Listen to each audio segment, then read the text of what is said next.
Today we're looking at how to prove lines are parallel. Let's first look at some postulates. The first postulate says if two parallel lines are cut by a transversal, then corresponding angles are congruent. Now the important thing is, what are we starting with, what are we given, and what are we concluding? So two parallel lines are cut by a transversal. That's my hypothesis. That's what I'm starting with. And I'm concluding, if I know that these parallel lines are cut by a transversal, then I know that corresponding angles are congruent. Now if we look at our next postulate, it's the converse of that. Instead of starting with the two parallel lines, it says if two lines are cut by a transversal and corresponding angles are congruent, then the lines are parallel. So it's the converse. Instead of starting with parallel lines, we're starting with the fact that two lines are cut by a transversal and their corresponding angles are congruent, and we're concluding that the lines are parallel. So although they are related, they are saying opposite things. So for instance, in the first postulate, we're saying that K and M are parallel, and we're concluding that angle 1 is congruent to angle 2. In the second postulate, we're saying the converse of that. We're saying if I know that angle 1 is congruent to angle 2, and I can tell by the diagram that there's two lines there cut by transversal, then I conclude that K is parallel to line M. Let's look at some other theorems that, similar to the last postulate, we have seen the converse of in previous lessons. The first one says if two lines are cut by a transversal and alternate interior angles are congruent, then the lines are parallel. So again, we're concluding that the lines are parallel, but this time we're starting with the fact that alternate interior angles are congruent. In the second one, it says if two lines are cut by a transversal and same side interior angles are supplementary, then the lines are parallel. Again, this is a theorem going along with the idea that we're trying to prove lines are parallel. And the thought in the beginning of this theorem is that if we know that the same side interior angles are supplementary, then we know that the lines are parallel. Now looking at the last theorem, it says in a plane, two lines perpendicular to the same line are parallel. So what that's saying is, if I were to draw two lines here, if they're both perpendicular to this line, then I can say that these two lines, for instance, M and L, I can say then they are parallel. Here are a few other theorems going along with parallel lines. The first one says through a point outside a line, there is exactly one line parallel to the given line. So given this line here and this point, there is only one line I can draw through that point that is parallel to the given line. And that really has to do with the fact that parallel lines have the same slope. In the second theorem, it says through a point outside a line, there's exactly one line perpendicular to the given line. So this one is not dealing with parallel lines, but instead perpendicular lines. So the same idea here. If I have this given line and I'm looking at this point, there's only one line that I can make perpendicular to that given line that goes through the given point.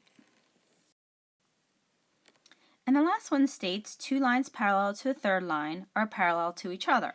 So if I say that line A is parallel to line C and line B is also parallel to line C, then I can conclude that A and B are also parallel to each other. Here's a summary of ways to prove two lines are parallel. The first one says show that a pair of corresponding angles are congruent. The second one is show that a pair of alternate interior angles are congruent. The third one says show that a pair of same side interior angles are supplementary. And number 4 says in a plane, show that both lines are perpendicular to the third line. And the last one says show that both lines are parallel to a third line. Now we can use these ways to prove lines parallel a number of different ways in geometry. We can use them in a proof to try to prove certain lines that are parallel. We can use it just in a given diagram if we're given certain angles are either congruent or supplementary. We can try to decide which, if any, lines are parallel. So this list will be useful in going forward. Looking at our diagram, the directions say use the diagram to name the segments, if any, that must be parallel. The first one says angle 2 is congruent to angle 9, so I'm going to circle those. So the first thing I have to do is realize that they are alternate interior angles. From there, I have to decide if I can prove any segments that are parallel. So I always like to do the transversal first. The transversal is the line that touches both angles. So here is my red line that touches 2 and 9, which is B and F. Now to prove lines are there are parallel lines there, I have to use 2 more lines and only 2 to try to enclose those. So segment AB encloses angle 2, and segment FC encloses angle 9. So looking at my diagram, 2 and 9 are alternate interior, and therefore I can conclude that segment AB is parallel to segment FC. Now let's start again. Now we're going to look at number 2. It says angle 6 is congruent to angle 7. So again, I'm going to circle them. 6 is congruent to 7. Now the parallel lines, I'm not sure what they are, so I have to start diagramming. The line that touches both of those, my transversal, is line EC. So I'm going to put a red line there. And I have to decide if I can find parallel lines. Now again, in finding parallel lines, I can only use 3 lines. One is the transversal, and the other 2 lines are the parallel lines I'm trying to prove. So in doing so, here's one line here, and here's another one right there. So with those 3 lines, I was able to enclose angle 2 and angle 6, and I can see that angle 2 and angle 6 are alternate interior angles. So I can say that AE, segment AE, is parallel to segment BD. Number 3 says the measure of angle 1 plus the measure of angle 4 is equal to 90. So we're saying that 1 and 4 are supplementary. Now with that being said, there is not a transversal that touches both angles, so I cannot conclude for sure that any of those lines are parallel. So the answer there is none. I cannot say that there are parallel lines because of the statement given. In number 2, it says angle 3 is congruent to angle 11. So let's mark our diagram. We have 3 and 11. Now the first thing we always want to do is see if we have a transversal that touches both, which we do, right there. And now I need to see if there's 2 other lines I can draw that will enclose those angles. So that would be line AE right there and line BD right there. And in looking at that, angle 3 and angle 11 are corresponding angles. So in this case, I can conclude that they're parallel lines because you told me that the corresponding angles were congruent. So I can say line AE, or segment AE, is parallel to segment BD. In looking at number 5, it says angle 7 and angle EFB are supplementary. So again, let's label them. Angle 7 is here, and angle EFB is this whole angle right here, EFB.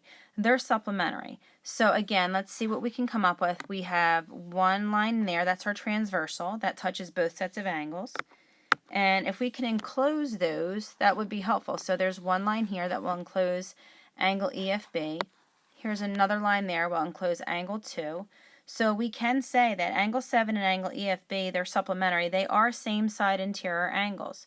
And we can tell that through the transversal and drawing the parallel lines. So we can state as our conclusion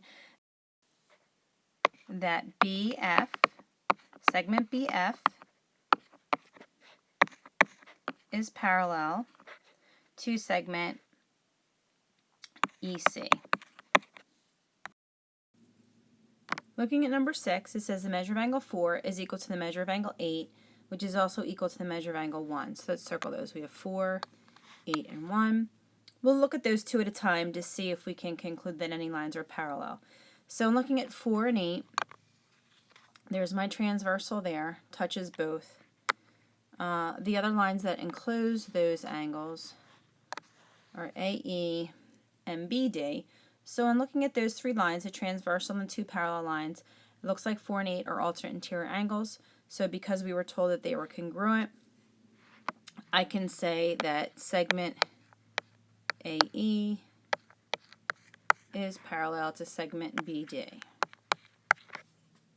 Now let's clear that off, and we'll start again looking at the other pair. So if we're looking at 8, 1, we have 8 here, 1 here. Again, there's my transversal that touches both. There's my parallel lines. It looks like 1 and 8 are corresponding, so therefore if they're congruent, then I can conclude that those other lines are parallel.